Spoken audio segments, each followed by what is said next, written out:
It all started with a glimpse, a shadowy figure slipping into a house no one dared to enter. The house, with its chilling silence, had been the site of unspeakable tragedy just weeks before, and now, it was the center of an eerie disturbance. What the police found there, and what their body cams captured, would leave everyone questioning what truly haunted this place. The year was 2019. Neighbors reported seeing someone enter a vacant house in the dead of night. This wasn't just any abandoned property. It was the site of a horrific murder. Chris Watts, who shocked the nation, had taken the lives of his pregnant wife and 2 daughters in this very home. Ever since his arrest, the house had been locked away in silence, untouched and undisturbed.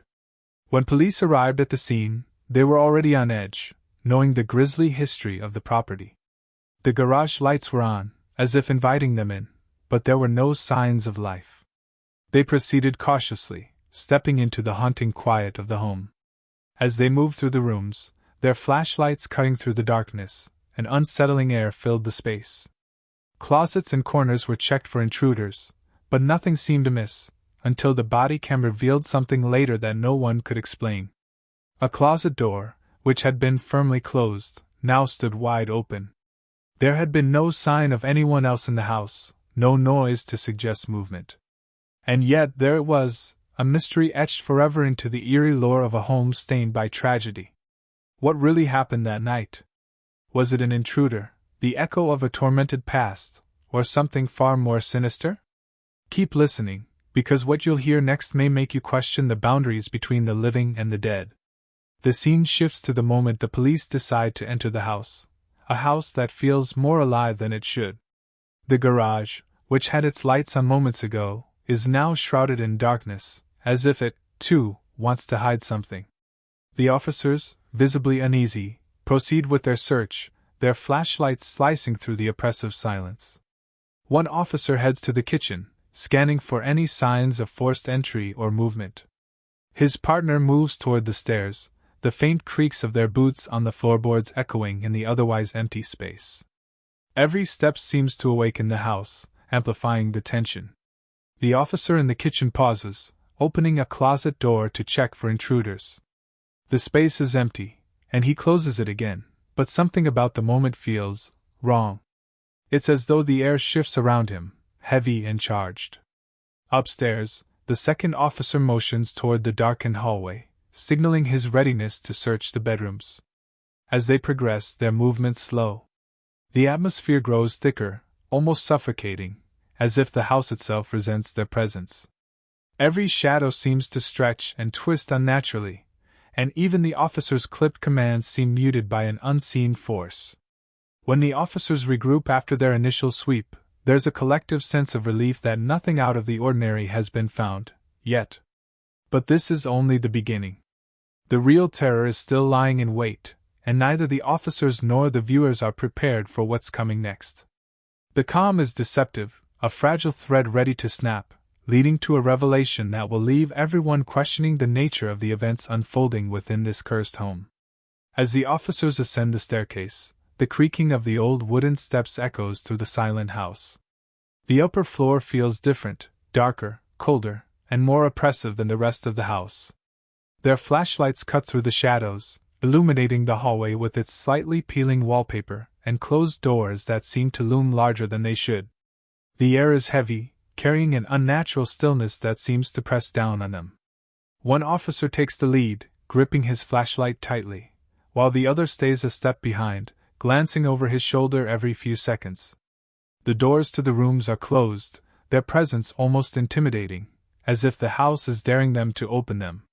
They pause outside the first door, exchanging a glance. Without speaking, they understand each other's apprehension. The lead officer grips the doorknob and twists it slowly, the metallic sound slicing through the silence. The door swings open, revealing a room that appears untouched. The furniture is sparse, a single bed, a dresser, and a mirror on the wall. Dust coats every surface, undisturbed, as though no one has set foot in this room for years. But something feels off. The reflection in the mirror catches the officer's eye, and for a brief moment, he feels as though something, or someone, is watching him from the glass. He blinks and looks again, but the room remains empty.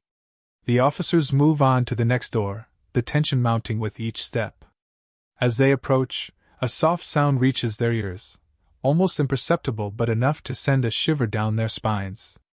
It's a faint creaking, as though weight is being shifted on an old floorboard, but the sound is coming from beyond the door. The officer at the front hesitates for a moment, his hand hovering over the doorknob, before finally pushing it open. The room is larger, with an ornate chandelier hanging in the center. The officer's flashlights sweep across the space, revealing furniture draped in white sheets, like forgotten ghosts of the past. One of the sheets appears to be slightly disturbed, as if something moved beneath it recently. The lead officer takes a cautious step forward, lifting the corner of the sheet with the end of his flashlight. Underneath is nothing but an old armchair, its fabric worn and torn. Yet the unsettling feeling persists. A sound from behind them causes both officers to whip around, flashlights darting toward the hallway. The sound was subtle, like the faintest whisper of fabric brushing against the wall. They stand frozen for a moment, their breaths shallow and quick. Slowly, they step back into the hallway, their movements deliberate, as though any sudden action might provoke whatever presence they're beginning to sense. The officers clear one room after another, their anxiety growing. Each empty room only deepens the mystery of the house. What should feel reassuring, the absence of any intruder, only amplifies their unease. It's as if the house itself is mocking them, hiding its secrets just out of reach. They reach the final room at the end of the hallway, its door slightly ajar. The lead officer gestures to his partner, and they approach it together. The gap in the door is just wide enough to see part of the room, a closet door left open, a shadow cast unnaturally long on the wall. As they push the door open further, the sound of its hinges groaning fills the space. Their flashlights reveal what appears to be a child's bedroom. Toys are scattered across the floor, and a small bed with colorful sheets sits in the corner. But the room feels wrong, as though it doesn't belong in this house. It's too pristine, too untouched, like a memory frozen in time. The lead officer steps into the room, his flashlight sweeping over every surface.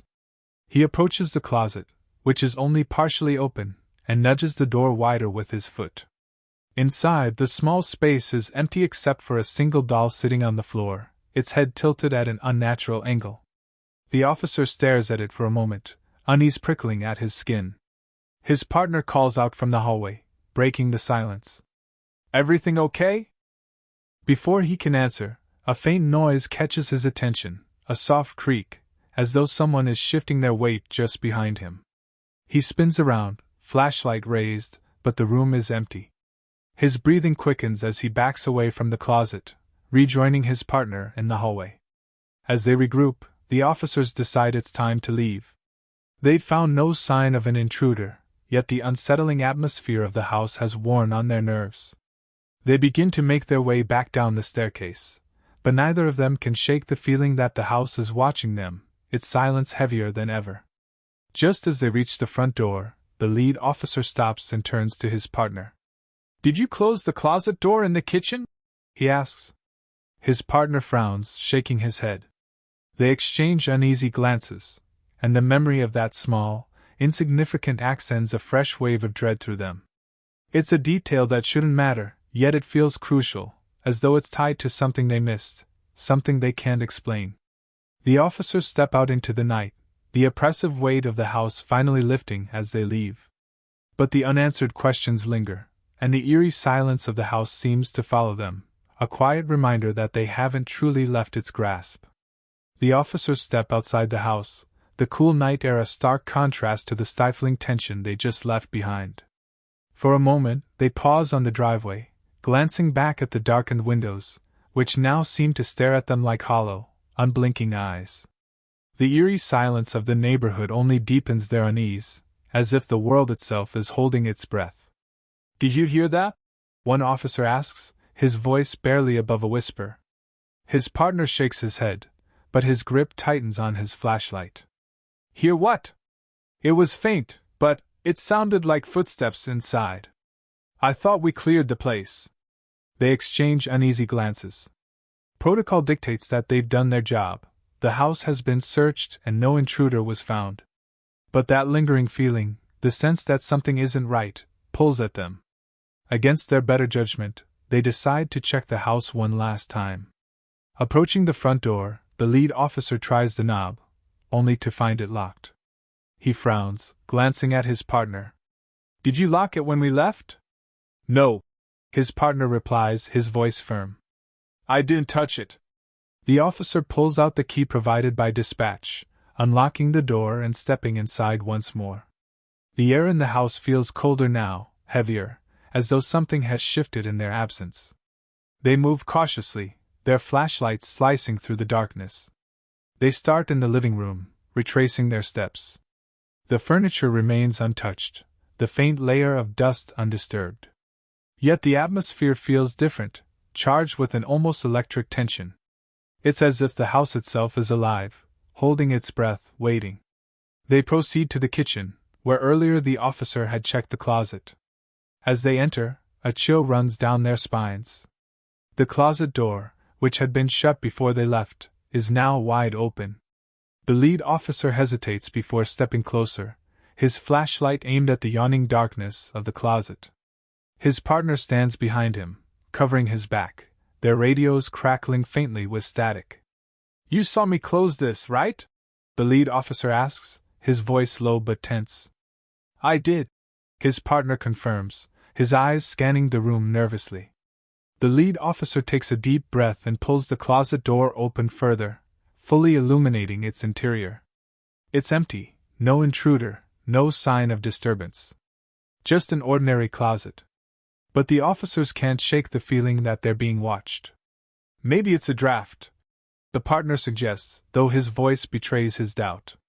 The lead officer steps back, letting the door swing shut again. They move to the stairs, deciding to recheck the upper floor. As they ascend, the creaking steps seem louder this time, each sound echoing ominously in the stillness. The tension between them is palpable. They are both hyper-aware of every sound, every shadow. When they reach the top, the hallway stretches before them, long and dark. The lead officer takes the first room on the left while his partner moves to the right. In the dim light, everything seems ordinary at first glance, but a gnawing sense of unease persists. In one of the rooms, the lead officer notices something peculiar. A small, dusty mirror hangs on the wall, tilted at an odd angle. He adjusts it absent-mindedly, but as he moves it, a flash of movement catches his eye in the reflection. His heart leaps, and he spins around, flashlight raised, only to find the room empty. Meanwhile, his partner is in the opposite room, scanning the space carefully. He stops abruptly, his flashlight illuminating a small object on the floor. It's a single, child-sized shoe, lying at an unnatural angle. The sight sends a chill through him, but before he can react, a faint creak sounds behind him. He whirls around, expecting to find his partner, but the room is empty. His breathing quickens as he calls out, "Hey, you there?" "I'm in the other room," the lead officer responds from across the hallway. The partner stares into the darkness for a moment longer before stepping back into the hall, where they regroup. "Did you move anything when we were here earlier?" the partner asks, his voice strained. "No," the lead officer replies. "Why?" "I found something," the partner says hesitantly, but he doesn't elaborate. Instead, he motions for them to move on. They finish checking the remaining rooms, finding no sign of anyone.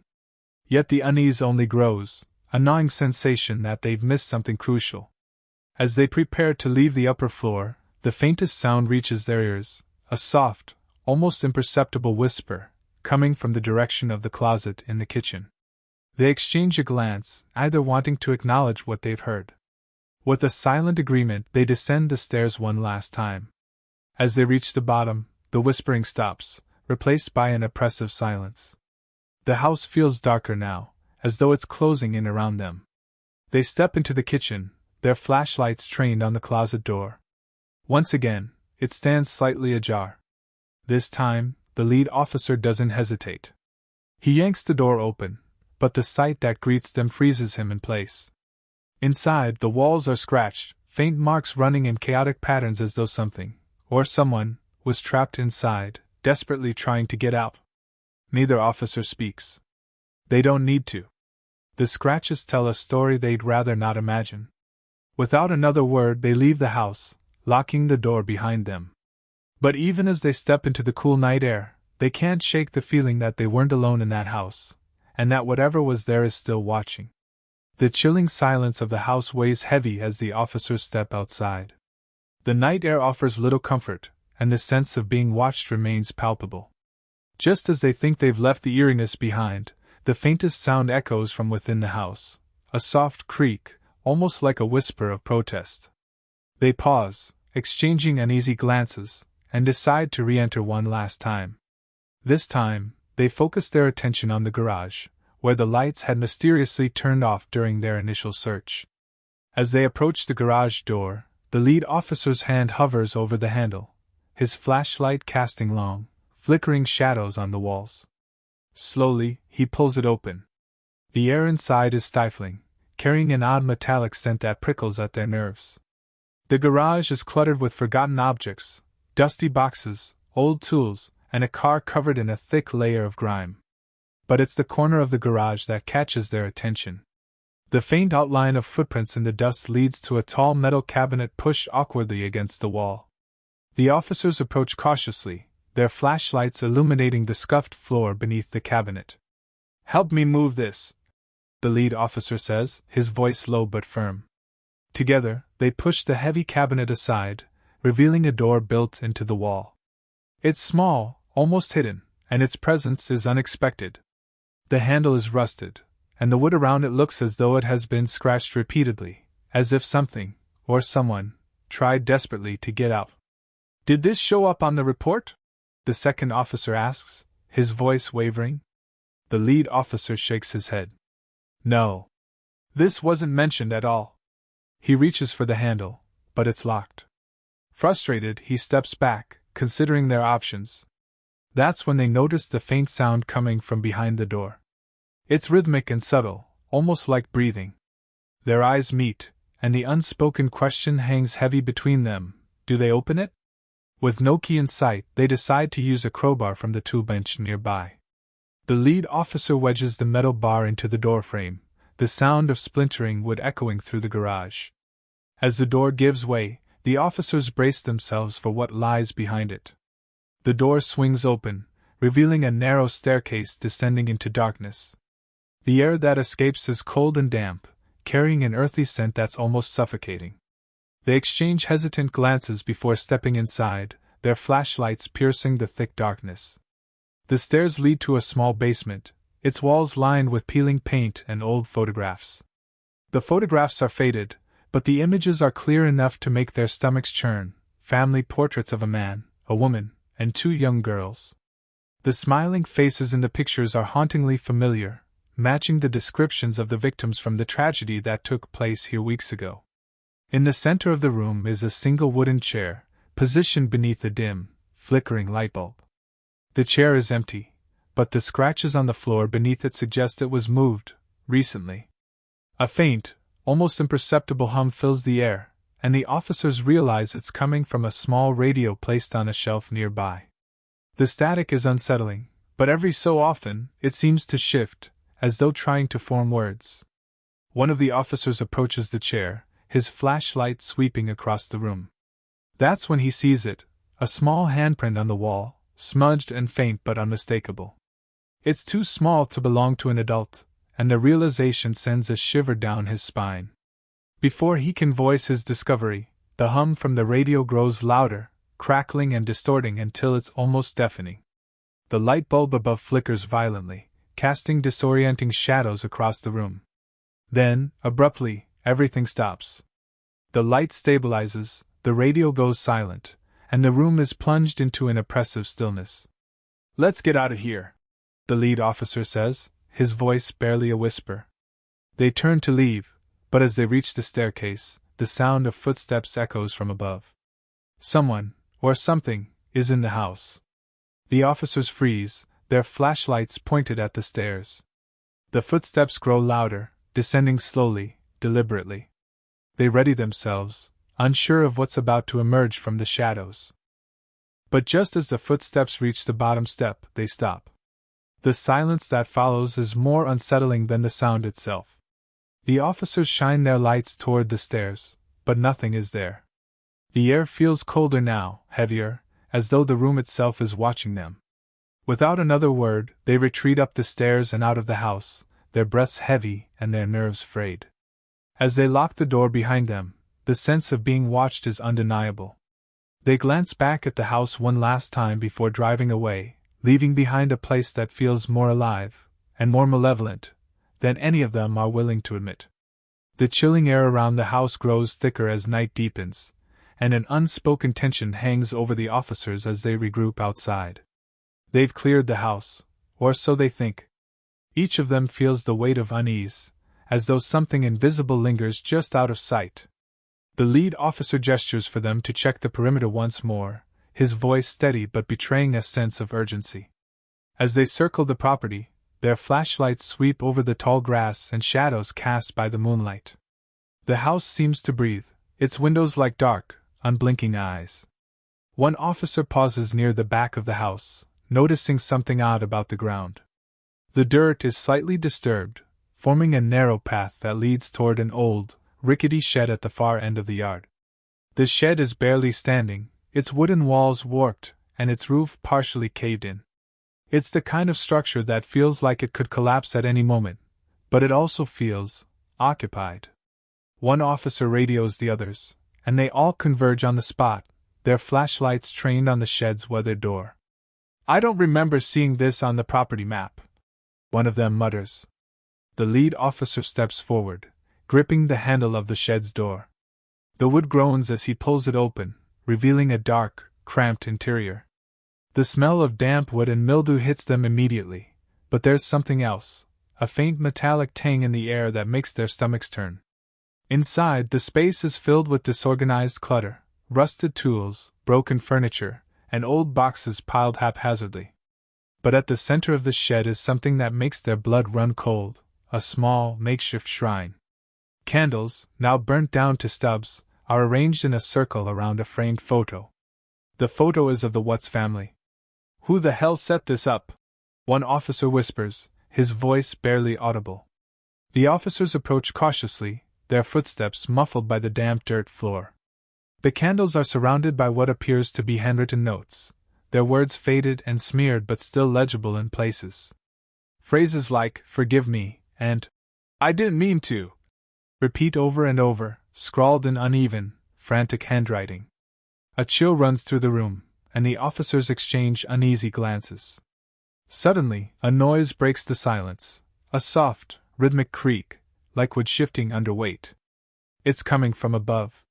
Their flashlights shoot upward, illuminating the shed's low rafters. For a moment, it looks empty. But then, in the far corner, they see it, a pair of shoes, dangling just out of reach of the light. The lead officer gestures for quiet, his hand tightening on his radio as they move closer. They can see now that the shoes are attached to legs, and the figure above them begins to shift. A raspy exhale cuts through the silence as the figure moves into the light. It's a man, disheveled and wide-eyed, clutching a small notebook to his chest. His eyes dart wildly between the officers. "Don't come any closer," the man croaks, his voice hoarse and trembling. "Sir, we're the police," the lead officer says, his tone measured but firm. "We just need you to come down. No one's going to hurt you." The man hesitates, his grip on the notebook tightening. "They're still here," he whispers, his voice cracking. "I saw them. They don't want me to leave." The officers exchange confused glances, unsure if the man is delusional, or if he's referring to something, or someone, else. The tension is suffocating, and every second feels like an eternity. Slowly, the man begins to climb down from the rafters, his movements jerky and unsteady. As he reaches the ground, the officers notice his clothes are dirty and torn, as though he's been hiding out for weeks. His face is pale and gaunt, his eyes sunken but filled with a strange intensity. "Tell us what you saw," the lead officer says. The man hesitates, his gaze darting to the shrine and then back to the officers. "They're here," he repeats, his voice barely a whisper. They walk the house at night. I've seen them. Heard them. They're angry. The officers press him for more details, but his answers grow increasingly incoherent. He keeps referring to them, and muttering about shadows and voices. Finally, he hands over the notebook he's been clutching. Inside are pages filled with frantic, scrawled notes, drawings of figures with hollow eyes, floor plans of the house, and cryptic messages like, "They're watching," and "Don't open the door." The officers decide to escort the man out of the shed and call for backup to handle the situation. But as they step outside, a piercing scream erupts from the direction of the house. It's high-pitched, inhuman, and filled with a raw, primal terror that freezes them in their tracks. The man collapses to his knees, covering his ears and rocking back and forth. "It's them!" he cries. "I told you, they don't want us here!" The officers race back toward the house, their flashlights slicing through the darkness. The scream has stopped, but the air feels charged, heavy with something unexplainable. As they reach the front door, they pause, their breath visible in the now frigid air.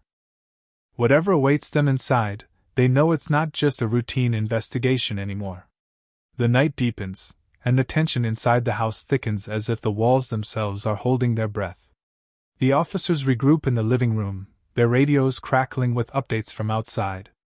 Every creak of the floorboards and groan of the old house feels amplified in the oppressive silence. The air has turned cold, unnaturally so, and each officer feels an unshakable sense of being watched. Suddenly, a muffled thud echoes from the second floor, followed by the unmistakable sound of slow, deliberate footsteps. The officers freeze, exchanging quick, tense glances. No one is supposed to be upstairs. They've already cleared the house. One officer motions toward the staircase, signaling for them to move as a team. The creaking of the old wooden stairs under their boots feels deafening. With each step, the atmosphere grows heavier, and an almost imperceptible hum fills the air. The lead officer's flashlight cuts through the darkness, illuminating the hallway at the top of the stairs. The narrow corridor stretches before them, lined with closed doors, their shadows long and foreboding. The sound of footsteps stops abruptly, as if whatever, or whoever, was up there is now waiting. The officers pause, their breathing shallow as they take in the stillness. Then, faintly, a door creaks open at the far end of the hallway. "Stay close," the lead officer whispers, his voice barely audible over the pounding of their hearts. As they move down the hallway, their flashlights flicker, the beams of light dimming and then stabilizing again. The door at the end of the hall is ajar, revealing only darkness beyond. One officer steps forward and nudges it open with the barrel of his gun. The room inside is small and sparsely furnished, with nothing but a dusty bed frame and an old dresser. At first glance, it seems empty, but then they notice it, a faint rustling sound coming from the closet. "Police department!" the lead officer calls out, his voice firm but tinged with unease. "If someone's in there, come out now!" The rustling stops. The officers wait, their weapons drawn and pointed at the closet. After a tense moment, the lead officer steps forward and flings the closet door open. Inside is nothing but old coats and a few cardboard boxes. He lets out a shaky breath, lowering his weapon. But then, one of the officers gasps, pointing at the floor. There, among the boxes, are wet footprints leading deeper into the closet, and stopping abruptly against the back wall. The wall itself is plain, wooden, and shows no sign of an opening. The officers exchange nervous glances, the unspoken question hanging in the air: where did the footprints go? Before they can investigate further, the sound of something dragging echoes from the room next door. The officers whip around, their flashlights scanning the hallway.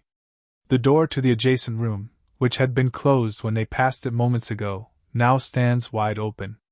They rush into the room, only to find it as empty as the last.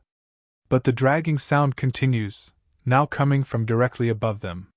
They look up, their flashlights catching the faint outline of an attic hatch in the ceiling. Dust falls from the edges of the hatch as if something has just moved up there. "Cover me," the lead officer says, his voice steady despite the fear gnawing at the edges of his resolve. He pulls down the retractable ladder, which creaks loudly in the silence. The officers train their weapons on the opening as the lead officer climbs up, his flashlight piercing the dark void of the attic. The attic is cramped, the air stale and suffocating. The beam of the flashlight dances across cobwebs and old insulation, but something feels off. The lead officer crawls further in, his breathing loud in the confined space. Then, his flashlight lands on it, a single handprint, smeared into the dust on the floorboards. It's small, like that of a child, and eerily fresh. "Anything up there?" one of the officers calls from below. Before he can answer, a low, guttural growl reverberates through the attic, followed by a sudden, violent crash. The officer scrambles backward, his flashlight flickering wildly as he retreats down the ladder. The sound of heavy footsteps thunder through the attic above them, moving toward the far end of the house. The officers race back down the stairs, their adrenaline surging. As they regroup in the living room, the crashing sound stops abruptly. The silence that follows is almost worse, oppressive and suffocating. Then, faintly, they hear it again, the sound of footsteps, but this time, it's coming from outside the house, circling it. They move toward the windows, their flashlights slicing through the darkness outside. Shadows flicker and dance among the trees, but nothing definitive comes into view. Just as they start to relax, thinking it might be over, a loud bang reverberates through the house. It's coming from the basement. The officers turn toward the basement door, which now stands slightly ajar, revealing a staircase descending into pitch-black darkness. Their flashlights fail to penetrate the void, as if the darkness itself is alive, swallowing the light whole. Whatever is down there is waiting, and it doesn't want them to leave. The officers regroup in the living room, their nerves fraying as the house seems to pulse with an unnatural energy. The night outside is pitch black, the windows reflecting only their anxious faces. They've cleared most of the house, yet something still feels wrong. Every creak of the floorboards and distant rustle of the wind sets them further on edge. Suddenly, a faint, rhythmic tapping echoes from the far corner of the house, almost as if someone, or something, is knocking against the walls. It's subtle at first, but it grows louder, more insistent, as if demanding attention. The sound is coming from the basement.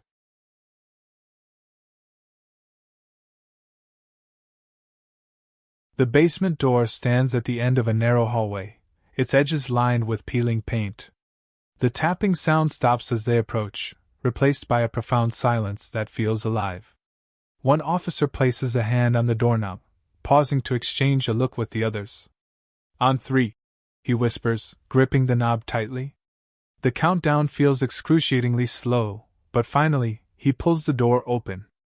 The air that greets them is cold and damp, carrying the faint scent of mildew and something metallic, blood, perhaps. Their flashlights cut into the darkness, revealing steep wooden steps leading into the basement. The officers descend cautiously, their boots thudding softly against the worn wood. The basement is larger than expected, the walls lined with old shelves cluttered with tools, jars, and forgotten relics. But what immediately catches their attention is a small, childlike figure sitting on the floor at the far end of the room. It's shrouded in shadow, but its outline is unmistakable, a small body hunched over, its head tilted unnaturally. "Police department!" one of the officers calls out, his voice firm. "Show us your hands!" The figure doesn't move. The officers edge closer, their weapons drawn and their flashlights trained on the figure. As they near, they notice something chilling. The figure isn't sitting at all. It's perched on the floor, its limbs contorted as if in a state of unnatural tension. What they thought was a head is actually an old, broken doll, its face cracked and eyes missing. The rest of the figure is nothing more than bundled cloth arranged to mimic a person. A collective breath of relief escapes the group, but it's short-lived. The tapping sound resonates, louder and more erratic now, coming from directly behind them. They spin around, their flashlights slicing through the dark. The room is empty, no movement, no source for the sound. Then, with a sudden and violent burst, the basement lights flicker on, illuminating the space in a sickly, yellow glow. The shadows seem to twist unnaturally, elongating and curling toward the officers. One shadow in particular stands out, a tall, humanoid form that appears against the far wall. It moves when they don't, its head turning slowly toward them. "What the hell is that?" one officer breathes, his voice shaking. The shadow begins to stretch, elongating across the wall until it reaches the ceiling, where it seems to meld into the flickering light fixture. The tapping sound grows into a deafening pounding, shaking the very walls of the basement. The officers step back, their movements frantic as they try to comprehend what's happening. Without warning, the pounding stops. The basement falls silent, the lights steadying once more.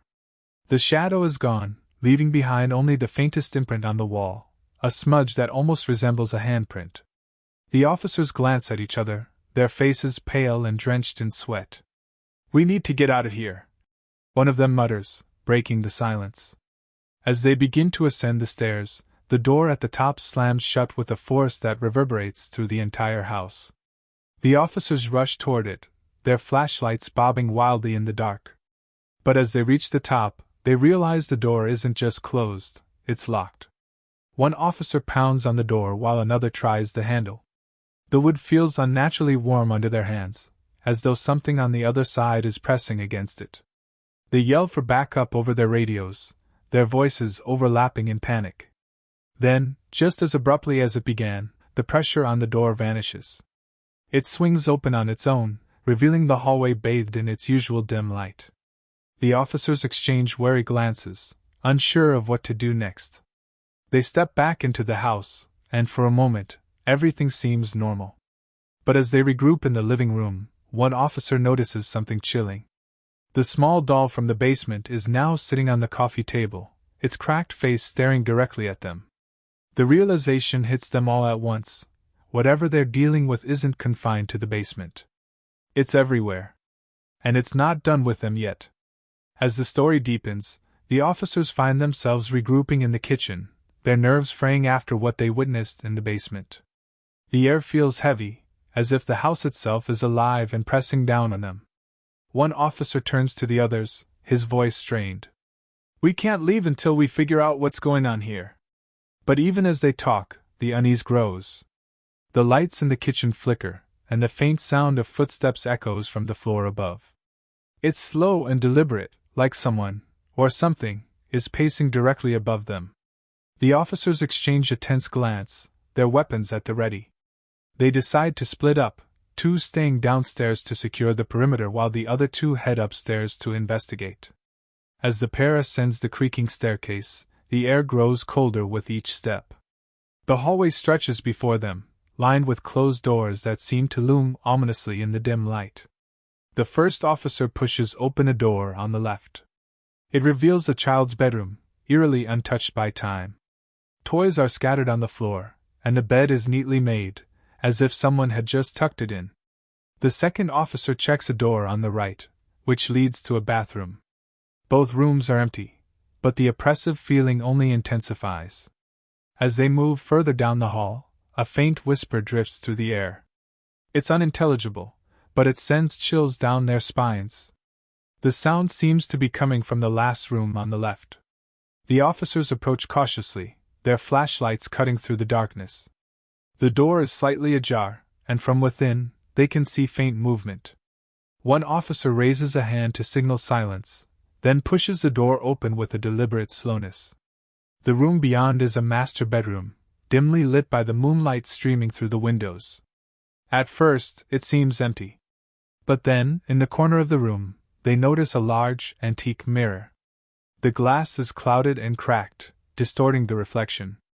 As they step closer, the whispers grow louder, almost as if the mirror itself is speaking. The reflection seems wrong, warped shadows flicker across its surface, though nothing in the room is moving. The first officer takes a step closer, his flashlight illuminating the mirror's edge. He gasps and stumbles back. In the reflection, they can see the room exactly as it is, except for one chilling detail. A figure stands behind them, tall and gaunt, its face obscured by shadow. The second officer spins around, his flashlight scanning the room. But there's no one there. The figure exists only in the mirror, watching them with an intensity that feels almost alive. Then, without warning, the mirror shatters. The sound is deafening, the shards scattering across the floor like falling rain. The officers shield their faces, and when they look back, the mirror is gone. The frame still hangs on the wall, but where the glass once was, there's now only an empty void. The whispers stop. The room falls silent, but the oppressive feeling lingers. The officers quickly back out of the room, their breaths ragged. As they step into the hallway, they hear a faint creak behind them. They turn to see the empty frame slowly swinging on its nail, as if being moved by an unseen hand. Downstairs, the other officers hear the commotion and rush to meet them at the bottom of the stairs. "What happened up there?" one of them asks, his voice trembling. The two officers exchange a look, their faces pale. "We're not alone in this house," one of them says finally. "Whatever's here, it's watching us." Before anyone can respond, the front door slams shut with a force that shakes the walls. The air grows heavy again, and the sound of faint, dragging footsteps echoes through the house. Whatever they thought they were dealing with, it's clear now that they've only scratched the surface of this house's dark and horrifying secrets. As the night descends deeper into its terrifying grasp, the tension in the house becomes almost unbearable. The officers regroup in the living room, their nerves frayed and their senses heightened. The oppressive silence is broken only by their labored breathing and the occasional creak of the old house settling. But then, a loud crash echoes from the second floor, shattering the fragile moment of calm. Without hesitation, the team moves as one, their flashlights cutting through the dark. The source of the sound seems to be the master bedroom, the same room where the mirror shattered. As they approach, the air grows colder, almost freezing, and their breath becomes visible in the dim light. They enter the room cautiously, scanning every corner. The bed, once neatly made, is now in complete disarray. The curtains billow despite the windows being shut, and deep gouges are carved into the wooden floor, as if something heavy had been dragged across it. But there's no sign of what caused the noise. Then, one officer notices something strange. On the far wall, where the shattered mirror had hung, is now a large, jagged crack in the plaster. It runs from the ceiling to the floor, and from it emanates a faint but unmistakable sound, a whisper, soft and insidious, like a voice speaking from within the walls.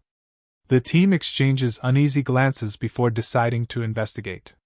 One officer carefully approaches the crack, his hand outstretched as if drawn to it against his will. As his fingers brush the edge, the whispering grows louder, almost deafening, and the crack begins to widen before their eyes. Suddenly, a gust of freezing air bursts from the wall, extinguishing their flashlights and plunging the room into darkness. In the chaos, one officer shouts, "Turn them back on!" But the flashlights flicker weakly, as if struggling against an unseen force. When the lights finally stabilize, what they see chills them to their cores. The crack has expanded into a gaping hole, and from within, a faint, sickly glow spills out, illuminating the room in an eerie, unnatural light. Shapes begin to emerge, shadowy, indistinct figures that seem to move and shift within the glow, as though something is trying to cross over. One officer steps back, muttering, "This isn't possible." Another raises his radio, his voice shaking. "We need backup. Now." But before he can finish, the glow intensifies, and a figure begins to step through the opening. It's tall and humanoid, but its proportions are all wrong, its limbs too long, its movements jerky and unnatural. Its face is obscured, but its eyes are visible, glowing like embers in the darkness. The room fills with an oppressive, suffocating dread, and the officers find themselves frozen, unable to move or speak. The figure stops just inside the room, tilting its head as if observing them. Then, it lets out a low, guttural sound that reverberates through the walls, shaking the entire house. The officers snap out of their paralysis and begin to back away, their weapons drawn but their hands trembling. The figure doesn't move, but its presence is overwhelming, as though it's studying them, deciding what to do next. One officer, unable to take it any longer, fires a shot. The bullet hits the figure, but instead of stopping it, the glow around it pulses violently, and the figure lets out a bone-chilling scream. The house reacts. Doors slam shut, windows shatter, and the floor begins to tremble. The officers retreat, but the figure doesn't follow. Instead, it raises a long, claw-like hand and points toward them. The gesture feels like a warning, or perhaps a promise. As they flee the room, the house seems to come alive. The walls groan, the air thickens, and disembodied whispers echo from every direction. They reach the front door and throw it open, stumbling out into the night. The oppressive feeling lifts the moment they cross the threshold, and the house falls silent once more. When they finally catch their breath, one officer looks back at the house. The glow is gone, and the crack in the wall is no longer visible. But they know what they saw, and they know that whatever is inside that house isn't finished with them, or anyone else who dares to enter. In the days that follow, the incident is reported but quickly dismissed by higher-ups. The house is sealed off, declared unsafe for any further investigation. But the officers know the truth: the house isn't just haunted. It's something far worse, a portal to a darkness they can't comprehend. And that darkness is still waiting, biding its time. The eerie tension from the previous encounter lingered in the minds of the officers, but the night wasn't over. As the clock struck midnight, they gathered outside the house, reviewing the events that had unfolded so far. The unnatural cold, the whispering cracks, the shadowy figure, they all pointed to something beyond explanation. Yet duty compelled them to re-enter, despite every instinct screaming to stay away. They approached the house cautiously, flashlights in hand, their beams barely cutting through the dense darkness that seemed to emanate from the very structure.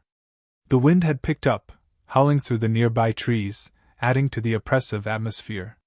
Steeling themselves, they entered once more. The air inside was heavy, almost suffocating, and the temperature had dropped even further. Their breaths came out in visible puffs, and the faint sound of whispering returned, this time more distinct, like voices conversing just out of earshot. The officers decided to split up to cover more ground, despite their unease. 2 headed upstairs, while the other 2 remained on the first floor. Upstairs, the hallway seemed to stretch longer than before, the dim light from their flashlights revealing warped walls and distorted shadows. One officer reached for a door handle, only to recoil as it burned hot to the touch, even in the freezing air. "It's like this house is alive," he muttered under his breath. Meanwhile, on the first floor, the other officers examined the kitchen and living room. The closet that had mysteriously opened earlier now stood ajar again, its contents untouched but the doors swaying slightly as if in a breeze. Yet there was no wind inside. One officer shone his flashlight inside, revealing nothing unusual, but as he turned away, the faint sound of something dragging across the floor made him spin back. The closet was now fully open, its darkness seeming to stretch unnaturally deep, like a void. Upstairs, the officers entered the master bedroom. The air felt denser here, almost pressing against their chests. One officer noticed something odd about the mirror on the dresser. It was intact again, despite having shattered earlier. But now, instead of reflecting the room, the surface appeared black, absorbing their flashlight beams. As they stepped closer, faint shapes began to form in the glass, faces, distorted and screaming silently. Before they could react, the room erupted in chaos.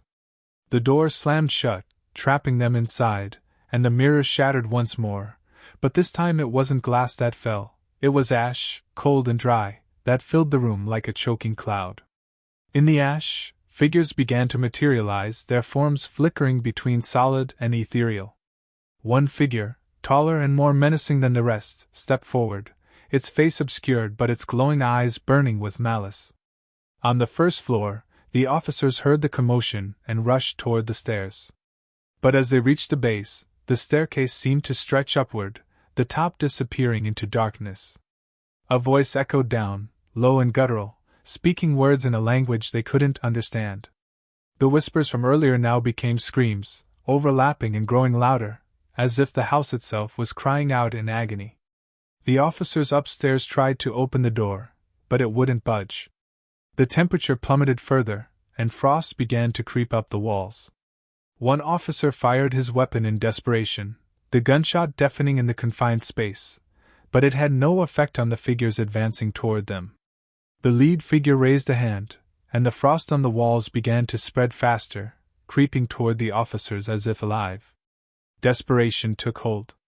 The officers downstairs decided to break a window to create an exit, but as they smashed the glass, they realized the outside world was no longer visible. Instead, the window revealed an endless void, swirling with shadows and faint, ghostly lights. "Get out! Now!" one officer shouted, his voice barely audible over the cacophony of screams and whispers. The officers upstairs managed to force the door open just as the frost reached their feet, spilling into the hallway and nearly colliding with their colleagues.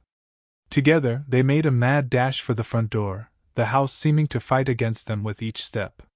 Finally, they burst through the door and into the cold night air. The moment they crossed the threshold, the noise stopped. The house stood silent and still, its dark windows staring back at them like empty eyes. The frost that had covered the walls inside was gone, as if it had never been there. Gasping for breath, the officers stared at the house, their minds reeling. One finally spoke, his voice shaky. "What the hell was that?" No one had an answer.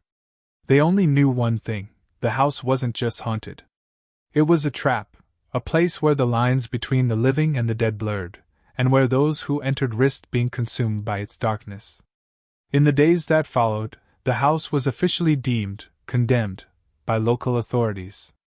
No further investigations were ordered, and it was left to decay, standing as a silent warning to anyone who dared approach. But the officers knew the truth: that house would never truly die. It was alive in its own way, waiting for its next victims. The final chapter of the story unfolds with a haunting realization that the house's sinister presence is not confined to its walls. It has left an indelible mark on those who dared to enter. Weeks after the harrowing experience, the officers who investigated the house began to experience disturbing occurrences in their own lives, as if the entity they encountered had followed them home. It started subtly. One officer noticed faint whispers in his home at night, similar to those heard in the house.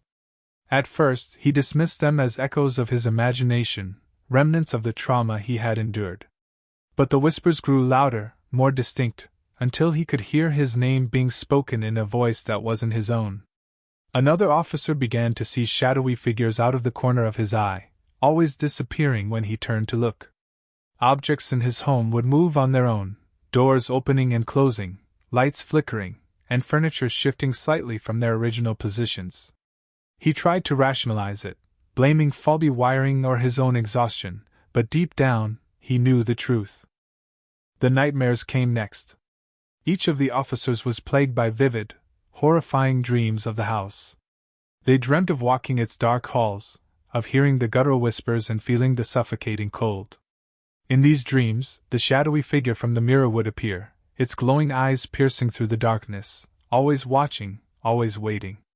The dreams felt so real that they would wake up drenched in sweat, their hearts racing as if they had truly been there again. One officer, the first to open the cursed closet door during the investigation, suffered the worst. He reported seeing the crack in the wall appear in his home, the same jagged fissure that had spread in the house. At first, it was faint, barely visible, but each day it grew wider, revealing the same sickly glow. He covered it with furniture, taped over it, and even repainted the wall, but it always reappeared.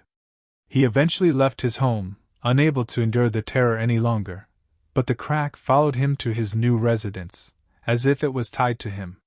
Desperate for answers, the group reunited to discuss their experiences. They met in a neutral location, far from the house, hoping to find a way to rid themselves of the entity's influence. Each recounted their stories, realizing that the house hadn't just haunted them, it had marked them. They speculated that their actions in the house, opening the doors, confronting the figure, and attempting to escape, had somehow tethered them to its dark energy. Seeking help, they reached out to paranormal experts and clergy, but no one could offer a definitive solution. Cleansing rituals provided temporary relief, but the disturbances always returned, stronger than before. The entities seemed to feed on their fear, growing more powerful with each passing day. One night, they received a chilling revelation. A local historian contacted them, claiming to have found records about the land the house was built on. It was once a site of ritualistic practices, where a secretive cult conducted ceremonies to summon and bind dark entities. The house itself was constructed over what was believed to be the cult's primary ritual chamber, a place where the boundaries between this world and another were weakest. The historian warned them that the entity wasn't merely a ghost or spirit, it was something much older and far more malevolent. It sought to expand its reach, using those it marked as conduits to spread its influence beyond the house. If they didn't act quickly, they feared the entity would grow strong enough to break free entirely. The group decided to confront the house one last time, believing that the only way to end the nightmare was to sever the connection at its source. Armed with holy symbols, protective charms, and a plan devised by the historian, they returned to the place that had tormented them. As they stepped inside, the house greeted them with a chilling silence. The air was heavier than before, the darkness deeper. The whispers started immediately, echoing from every direction, and the temperature plummeted. They made their way to the master bedroom, where the crack in the wall had first appeared. It was still there, now fully open, emitting the sickly glow. The group began their ritual, reciting prayers and incantations, determined to banish the entity. The house reacted violently, doors slammed, the floor shook, and shadowy figures emerged, trying to stop them. The crack began to close slowly, but the entity wasn't going without a fight. One officer was dragged away by a shadowy hand, his screams piercing through the chaos. The others continued the ritual, tears streaming down their faces as they fought to ignore the terror. The glow from the crack intensified, blinding them, and with one final chant, the house fell silent. When they opened their eyes, the crack was gone, and the house felt empty, lifeless. They stumbled outside, exhausted but hopeful that they had succeeded. Yet, as they looked back at the house, one officer noticed something chilling. In the upstairs window, a faint silhouette stood, watching them. Its glowing eyes were the last thing they saw before the house faded into darkness. Though the disturbances in their lives ceased, they were left with the uneasy knowledge that the entity was not truly gone. It was merely waiting, biding its time, until someone else dared to cross its threshold and awaken the darkness once more.